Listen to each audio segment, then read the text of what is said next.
All right, let's just get right into it. You know, one of the biggest, and I mean most expensive mistakes people make with their money, they start throwing cash at the stock market when their financial life is basically a house of cards. Well, today, we're going to fix that. We are laying out the exact step-by-step playbook for investing your money the right way to build real, lasting wealth. And this quote it nails the problem perfectly. Trying to invest when you're drowning in high-interest debt or have zero savings, it's completely pointless. You pour money in the top, sure, but it's just gushing out the bottom through interest payments and unexpected emergencies. You're working your tail off, but you just can't seem to get ahead. And if you want to know how common that leaky bucket is, look at this number, $500. That is the median emergency savings for a household in America. For most people, that's not even a full car payment. It's a staggering number that just shows you how many of us are living on a financial knife's edge, totally unprepared for even a tiny little thing to go wrong.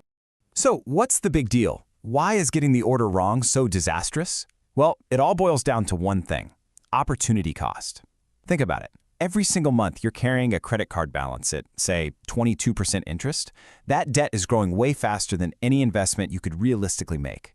And every month you skip your company's retirement match, you are literally just lighting free money on fire. Okay, so let's build this thing the right way, from the ground up. Before we even dream about the exciting stuff like stocks and ETFs, we have got to nail down 2 foundational steps.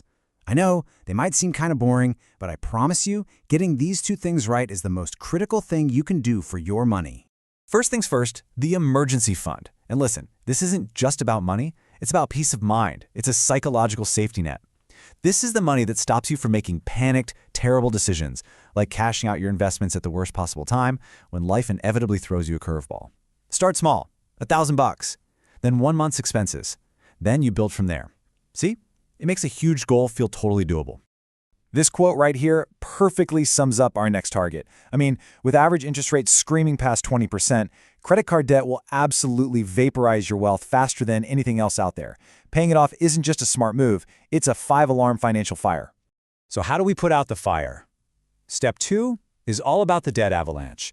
It's simple, really. You pay the absolute minimum on all your debts, but then you take every single extra dollar you can find and you launch it at the debt with the highest interest rate. In this example, that 22% credit card, that's public enemy number 1. It gets all the firepower. From a pure math perspective, this will save you the most money in interest, period. Okay, I know what you're thinking. I just told you to pay off all your high-interest debt before you even think about investing. And now I'm going to tell you about the one huge exception to that rule. It is so important, it gets to be the very next step in our plan. So let me just ask you point blank. Should you be investing while you still have debt? In pretty much every single case, the answer is a hard no. But there is one specific scenario where the answer is a loud, resounding yes. And this is why. If your job offers a 401k match, that is a guaranteed return on your money that you cannot beat anywhere on planet Earth. A typical match is like they give you 50 cents or even $1 for every dollar you put in. That's a 50 to 100% instant return. So the rule for step 3 is dead simple. Contribute just enough to get the full company match. It's free money. Do not leave it on the table. All right, once you've got your emergency fund, you've slayed the high-interest debt, and you are grabbing all that free money from work, we get to level up. We now enter what I like to call the tax optimization zone. This is where we stop just earning money and start making our money work smarter for us by protecting it from taxes. And our first stop in this zone, step 4, is to max out an individual retirement account, or an IRA. Now, you might be asking, why an IRA before putting more in my 401k? The answer is one word: control. With an IRA, you can invest in pretty much anything you want, and usually with way lower fees than a handful of expensive options in most company plans. And trust me, those tiny differences in fees can add up to tens, even hundreds of thousands of dollars over your lifetime. Now, the big choice you'll have to make here is Roth versus traditional. And honestly, it really just boils down to one simple question.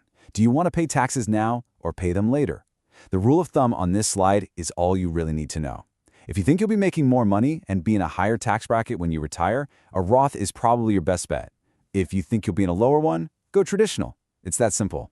This brings us to step 5, and what might just be the most underrated secret weapon in all of personal finance. If you have a high-deductible health plan and are eligible for a health savings account, or HSA, this thing is arguably the most powerful investment vehicle that exists. There's a reason they call it the Swiss Army knife of investing. The magic of the HSA comes from something no other account can offer. It is the only account that gives you a triple tax advantage. Check this out. The money you put in is tax deductible. The money grows completely tax-free, and when you pull it out for medical expenses, it's, you guessed it, also tax-free. Nothing else does all three. It's incredible. And you want to know the pro-level move here? If you can afford to, pay for your current doctor's visits and prescriptions out of pocket. Let that money inside your HSA stay invested and just grow and grow for decades. All you have to do is save the receipts. Then, 20 or 30 years down the road, you can reimburse yourself for all those old expenses from your giant tax-free HSA nest egg. It basically turns into a supercharged retirement account. Okay, so you're getting your employer match. You've completely maxed out your IRA for the year. You've maxed out your HSA. What's next? Now, and only now, do you circle back to your 401k and start piling money in there until you hit the annual contribution limit. At this point, we have squeezed every last drop of value out of every tax-advantaged account we can. And it's only at this stage that we move to the final step in the whole sequence, which, ironically, is the one most people mistakenly start with, a plain old taxable brokerage account. So why does this account come dead last? It's because of a little concept called tax drag. It's simple. In a regular brokerage account, every time you get a dividend or sell a stock for a profit, Uncle Sam wants his cut. Over many, many years, these taxes act like a constant anchor, a drag on your portfolio's growth, slowing you down. And if you don't think that little drag adds up, just look at this. The exact same amount of money, with the exact same investment return, over 30 years, could leave you with nearly $250,000 less, simply because of taxes.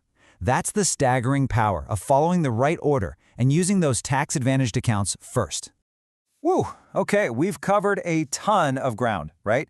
From building a solid foundation all the way to optimizing for taxes. So let's put it all together.